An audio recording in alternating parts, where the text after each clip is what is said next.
Mon message est vraiment très simple. J'enseigne aux gens à s'aimer eux-mêmes. Parce que je crois que c'est la base de tout. Je suis convaincue que nous sommes responsables à 100% de ce qui se passe dans notre vie. Nous créons toute notre expérience de vie par nos pensées et nos émotions. Les pensées qui nous traversent l'esprit et les mots que nous prononçons sont incroyablement puissants, et tous ces mots et pensées que nous choisissons finissent par nous revenir sous forme d'événements. Nous apprenons dès le plus jeune âge comment nous traiter nous-mêmes et comment aborder la vie. Dès l'âge de 3 à 5 ans, notre vision du monde est formée. Nous comprenons qui nous sommes et comment fonctionne la vie. Par la suite, nous commençons à réagir aux différents événements en nous basant sur cette vision du monde acquise. Bien souvent, les pensées qui traversent notre esprit, les opinions et les décisions que nous prenons, tout ce avec quoi nous sommes d'accord, nous aident à vivre et à surmonter des situations assez complexes durant la petite enfance.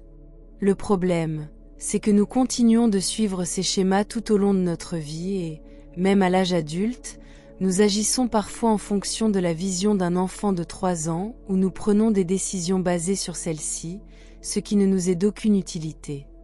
Nous apprenons beaucoup de choses durant l'enfance, généralement de la part de nos parents. Mais je ne veux pas que vous les blâmiez.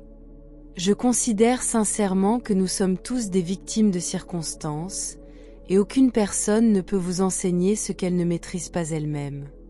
Si ta mère ne connaissait pas ce qu'est l'amour de soi, elle ne pourra pas te l'enseigner. Si ton père ne savait pas ce qu'est l'amour de soi, il ne te l'enseignera pas non plus. Si tu as grandi dans une famille où tout le monde était méchant ou avait peur, tu deviendras toi-même une personne méchante et effrayée, car c'est ce que tu as vu dès ton enfance. Et cela n'est ni bon ni mauvais, c'est simplement ainsi. Peu importe quel est ton problème, combien de temps tu vis avec ou sans lui, qu'il soit chronique ou récent, transmis ou non par ta famille, j'enseigne aux gens une seule chose, s'aimer soi-même. Car lorsque nous nous aimons réellement, que nous nous apprécions et que nous nous acceptons tels que nous sommes ici et maintenant, de véritables miracles commencent à se produire autour de nous. Nous entrons dans un flux et une période de réussite s'installe dans notre vie. Nous recevons tout ce qui rend la vie si merveilleuse. Mais lorsque nous ne nous aimons pas, nous faisons obstacle à notre propre bonheur. Je ne parle pas de vanité ou d'égoïsme, non, ce n'est pas de l'amour, c'est de la peur. Je parle du fait qu'il faut chérir ce que nous sommes. Tu sais que, quand ils sont petits, les enfants s'aiment sans réserve. Ils sont ouverts au monde, pleins d'amour et expriment librement ce qu'ils ressentent. Ils demandent ce qu'ils veulent et aiment leur corps de la tête aux pieds. Ils s'aiment même, parfois, avec une insouciance totale, sans avoir encore appris à ressentir la honte ou la culpabilité. Ils savent qu'ils sont merveilleux. Mais un peu plus tard, l'idée qu'ils ne sont pas assez bons s'installe, et ils commencent à mesurer leur taille de taille avec un ruban métrique pour savoir s'ils correspondent aux standards. Nous lisons des magazines qui nous disent que nous devons avoir une certaine taille et un certain poids pour être acceptés par la société, ou les médias nous communiquent que nous devons utiliser un certain déodorant pour être acceptés. Mais tout cela, c'est du non-sens. Nous sommes tous des êtres uniques et divins, absolument chacun de nous. Et quand nous regardons les autres, nous voyons devant nous des reflets absolument uniques de Dieu. Nous ne devons pas être identiques. Depuis le commencement des temps, il n'y a jamais eu 2 flocons de neige identiques sur cette planète, et il en sera de même pour les personnes.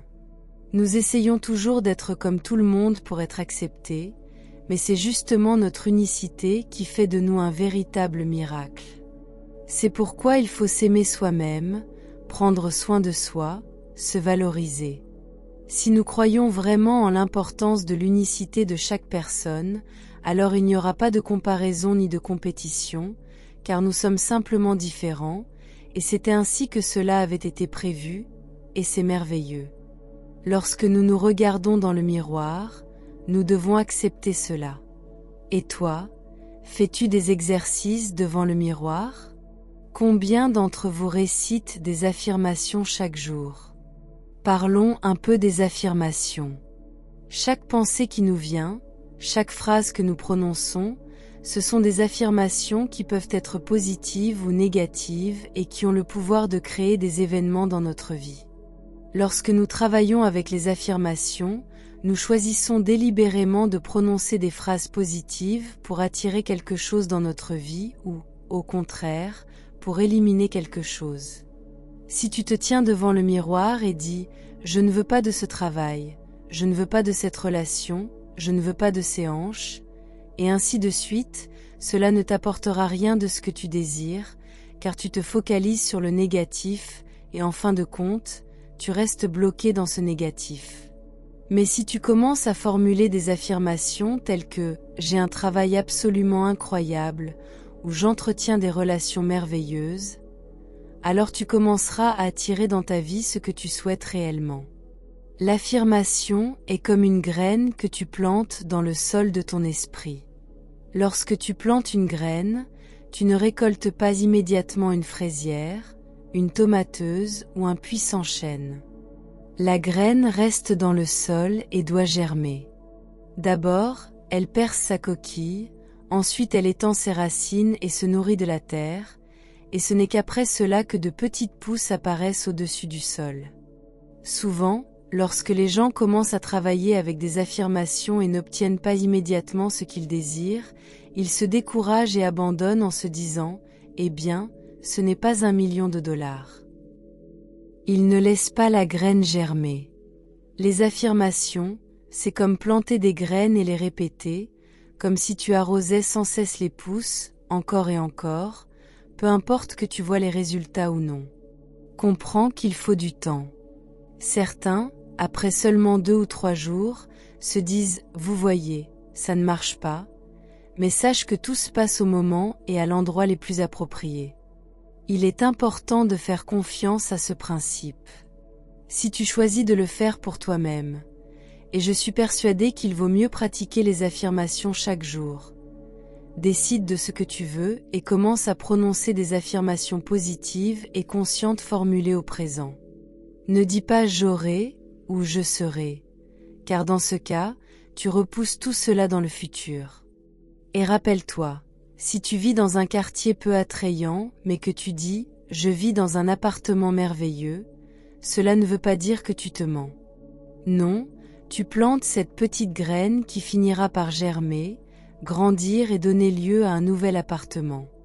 Continue de répéter cela, peu importe où tu te trouves actuellement. Si tu es dans une situation qui ne te plaît pas, par exemple, un travail que tu détestes, une relation insatisfaisante, ou un domicile qui ne te convient pas, commence à bénir tout cela avec amour. Oui, bénis ta situation avec amour. Tu dois lâcher prise sur ta situation actuelle avec amour. Si c'est un travail, laisse-le partir avec amour et bénis celui qui sera heureux de le recevoir. Si c'est un appartement, c'est pareil. Si c'est une relation, laisse partir cette personne avec amour, afin qu'elle puisse trouver le bonheur dans ce qui lui importe. Ainsi, tu seras prêt à être heureux dans ce qui t'est cher.